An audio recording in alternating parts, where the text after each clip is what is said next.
ছোটো গাছে বড় বড় পেয়ারা কীভাবে করবেন। বাড়িতে বসে সত্যি প্রথমে একটি গাছের ডাল বুঝবেন, তারপর ছুরি দিয়ে সেটাকে কেটে নেবেন। কেটে নেওয়ার পর সেই ছালটাকে তুলে ফেলবেন। সেটাকে পরিষ্কার করে একটা গাজর তাই দুদিকে ফাল করবেন। ফাল করার পর চেড়ে মাঝখান দিকে শিরাগুলো ফেলে দেবেন। ফেলে দেওয়ার পর গাছে আটকে দেবেন।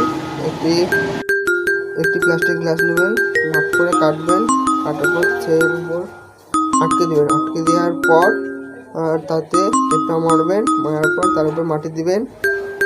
মাটি দেওয়া হয়ে গেলে সেটাকে প্লাস্টিক স্টিক দিয়ে ঘাটবেন।